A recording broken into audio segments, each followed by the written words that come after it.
For the letter A, we have the big regional brewer, Adnams.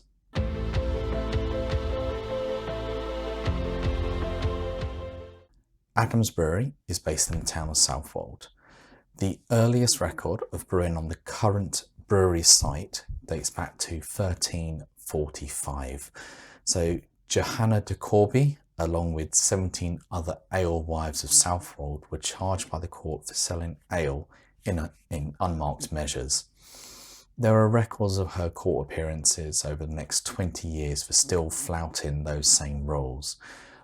So there was brewing going on that location as an alewife. So an alewife were wives who would brew ale in their homes and sell them from their front room, i.e. ale houses. She wasn't selling in marked measures, which obviously you were required to do to pay for taxes and all the rest. In latter years, a pub called the Swan was built on the area. The pub was destroyed though in the Great Fire of Southwold in 1659, but the pub was then rebuilt a year later after that fire. In 1818, records show that a Thomas Brokenham bought the pub. He made alterations to the hotel of the pub and built a ground house next door. In 1825 though, due to his debts, he ended up selling a brewery that had been built at the rear of the pub to a William Crisp for £350. The brewery, which was named Sol Bay Brewery, was bought by two brothers, George and Ernest Adams, in 1872. George was killed in South Africa in 1880. George was killed in South Africa in 1880. Supposedly, he was eaten by a crocodile. The story and the truth in that, I'm not too sure. I won't go into that here. In 1890, the company Adnams & Co. was established. In 1897, the brewery was rebuilt and it incorporated most of the older buildings into the new, including a larger brew house. Now, a guy called Perce Loftus acquired a stake in the business in 1902, and he provided the vision and the technical expertise which the business was able to build off and become into the brand it's now known as. In 1943, the brewery acquired their yeast strain from Morgan's Brewery, based in Norwich, shortly before the brewery was actually destroyed in an air raid. This yeast strain is still used to this day, and like a lot of the old regional breweries, this yeast produces that particular flavour that you would associate with that brewery, and when you have that beer you identify it as that's Adnams, and it comes across in all of their brews. In the 1970s, the breweries enlarged and modernised. So old brewing equipment was actually brought in from Wales and Thwaites breweries and installed into their new brewery. These were obviously second hand and they were all copper and cast iron equipment. By the mid-1970s, Adnams were producing 40,000 barrels a year, which equates to 11.5 million pints roughly. And out of those 40,000, Southwold Bitter actually accounted for 98% of all their sales. Now, I haven't got Southwold Bitter here, but I've been talking long enough that I do need to open up a beer. Although this does interest me mightily, I'm actually going to go for something that is a very solid beer all round. I'm going to go for the Adnams Broadside. Now, interestingly about the Broadside is it's one of the ones where I say it's better in bottle than cask. Normally, I would say, as you may have seen in other videos, I would prefer to have this beer in cask. This beer is better in bottle, but the reason that comes down to is that it's actually a higher ABV in the bottle. This comes in at 6.3%, which is a lovely strength of beer with the dark brown. I'm trying to pop this on without everything going crazy and falling off. Yeah, it's got a nice brown tinge to the beer, and Lovely head building on that. And it just smells beautiful. It's like an old ale that's really nice.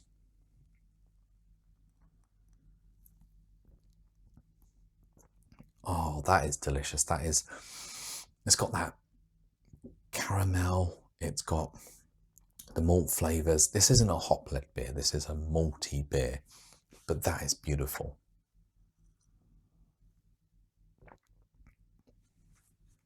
I must say it's one of my favourite beers in their collection at this stage.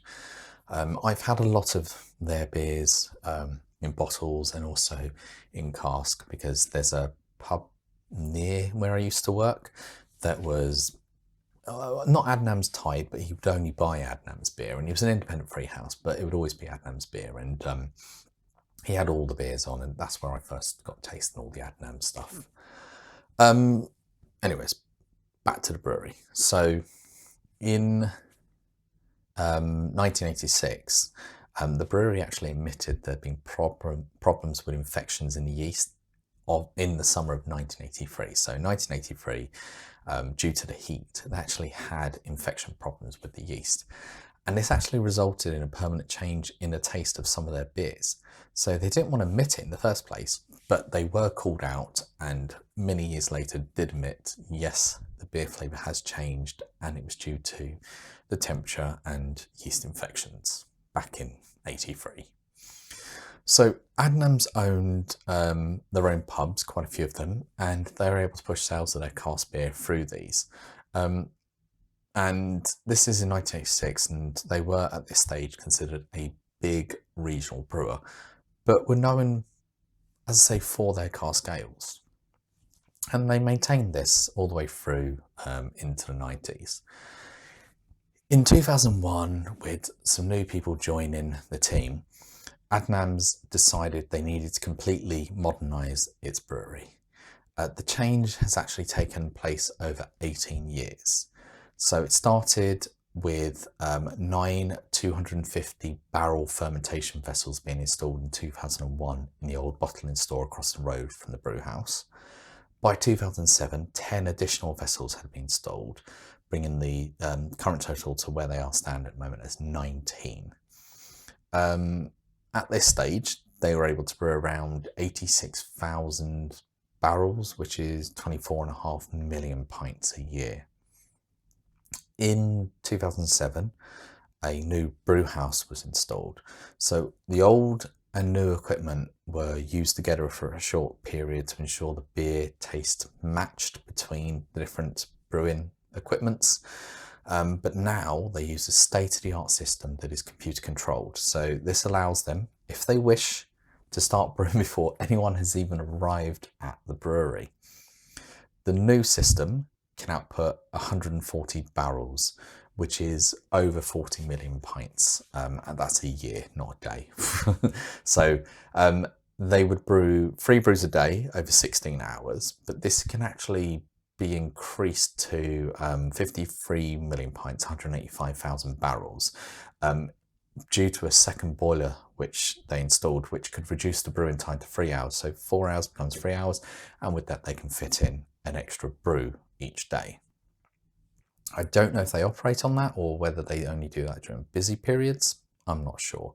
And then everything that's brewed, they've got those 19 fermentation vessels to move out to afterwards, which is just across the road. Adnams also built and opened their Cobb House distillery in 2010, which they used to make gin, vodka and whiskey. So they've expanded out into, they caught that gin trade early of craft gin, and the vodka and whiskey is always solid anyways at that stage. In 2013, they launched their Jack brand innovation, moving them into the craft beer area. Their first brews were Crystal Rye IPA and dry hopped lager, which I do remember them both coming onto the market, especially with the their icon. I'm just going to look to see, you can't really see, it's like the man in the middle that would be, positioned. Reminds me of that one on the grass, but I can't remember now what it is, the huge drawing. Right, I'm tasting this one, but at the same time, what I think I'm going to do is I'm going to crack open one of their, Jack Brand ones. So this is their Jack Brand New England IPA. I've not had this one before. I was trying to get the Earl Grey one, but unfortunately it was out of stock by the time I placed my order. So these, I don't believe, use the Adnams yeast. They will instead use, much like all the craft brewers, a particular yeast to get a particular flavour, whereas the ales are solidly the same yeast, but different ingredients. There we go, quite active with the head. Oh wow, that's very, very hoppy. Now, it's slightly hazy, so therefore I think it could meet the whole, in my head, of what a New England IPA is.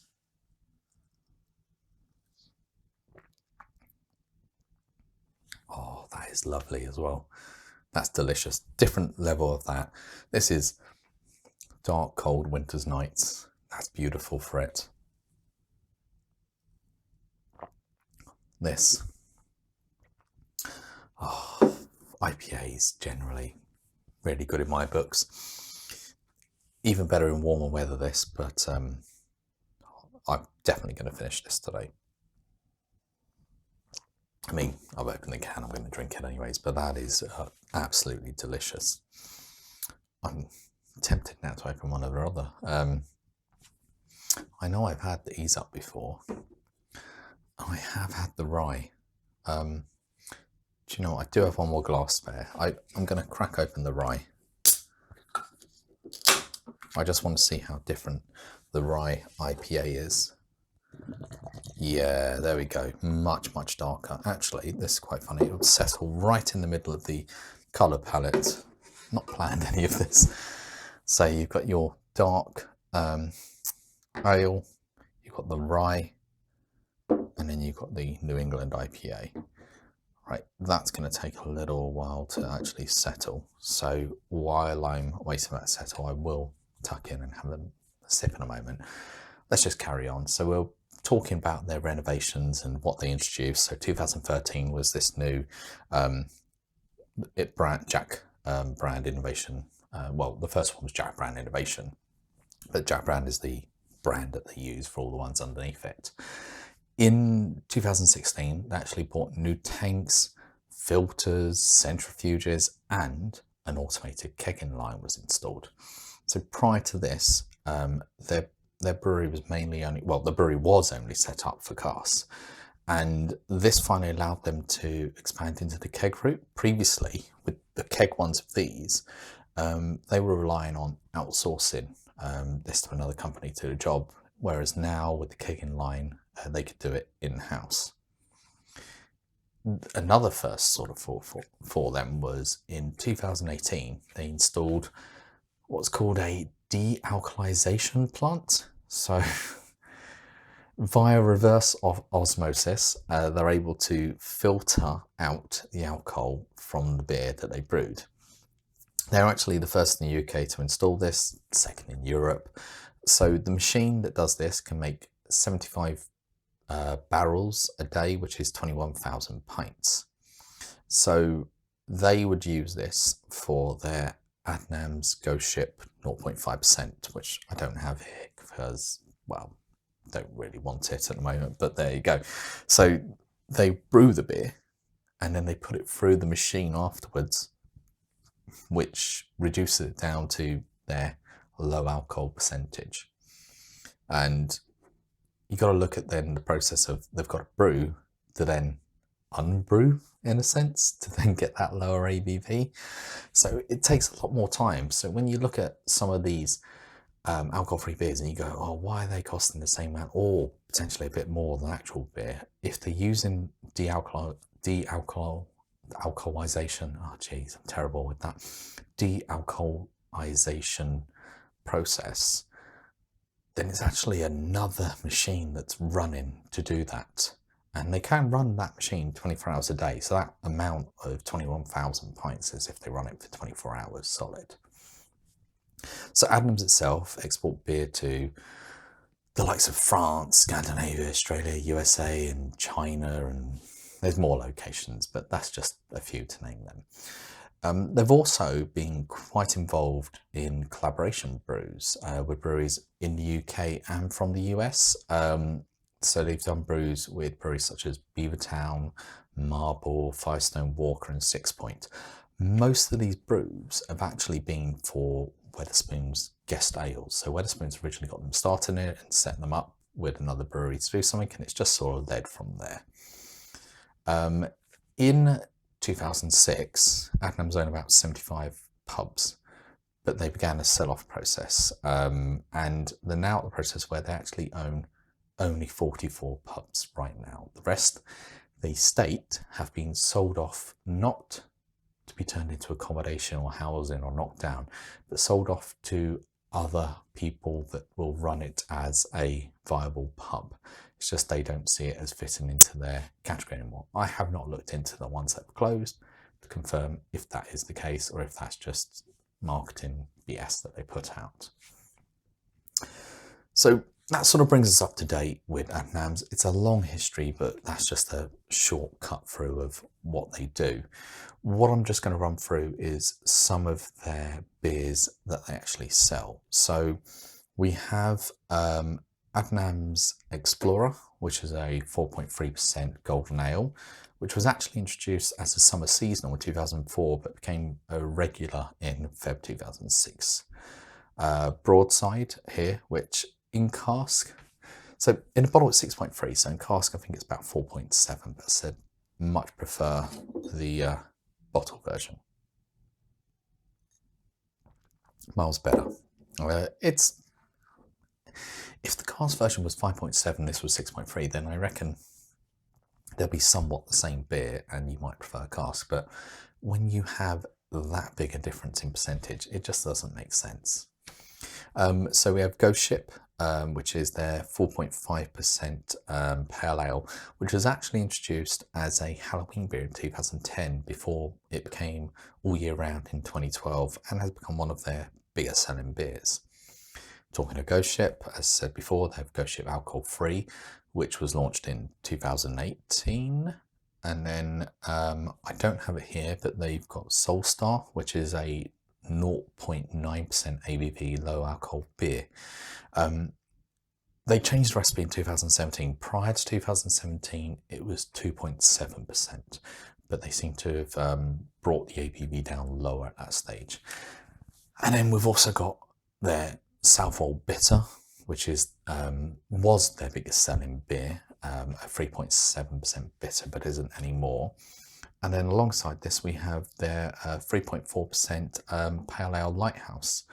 So you can see they definitely are geared up at the lower end of ABV, but they certainly do push, especially with these two at the end, the higher ABVs where they need to. So on the Jack brand side, some of the beers that I've not currently mentioned include, they have Mosaic Pale, which is 4.3%. Innovation, which was, I say, the first one, which was 6.7% IPA, and I've not mentioned the Ease Up here, so Ease Up IPA, which is 4.6%. And as I've mentioned this, I might as well, I haven't tried it, so tuck in to the rye IPA, and you can definitely smell the rye on it.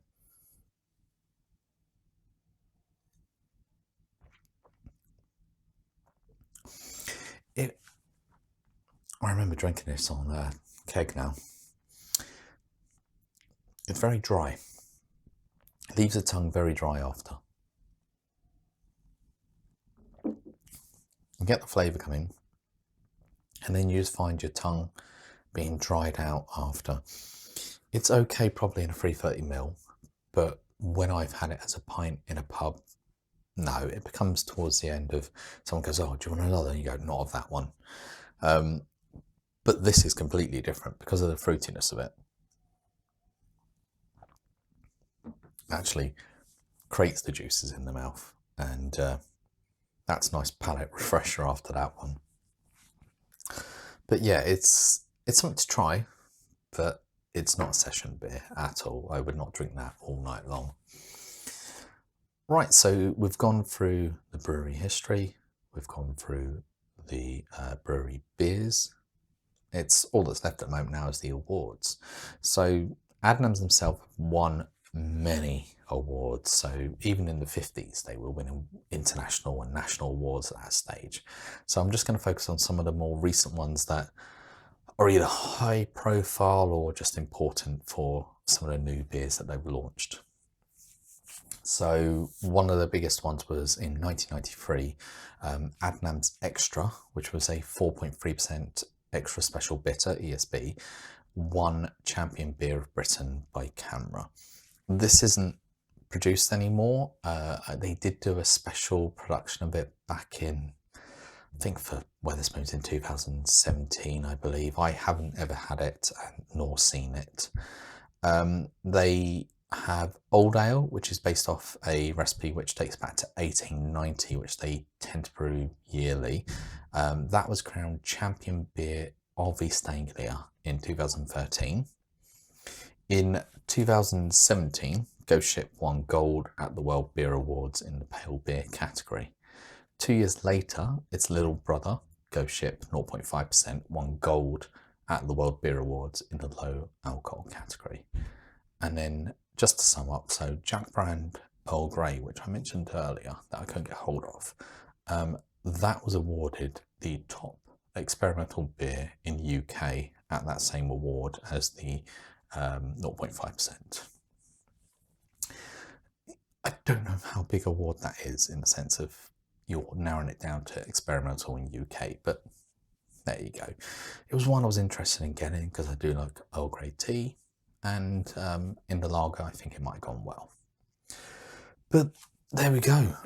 This has been Adnams, this has been the UK Brewery Project, and just deciding what I'm going to finish with. Of course, it's going to be the nice, easy drinking New England IPA. Beautiful. Everyone, take care.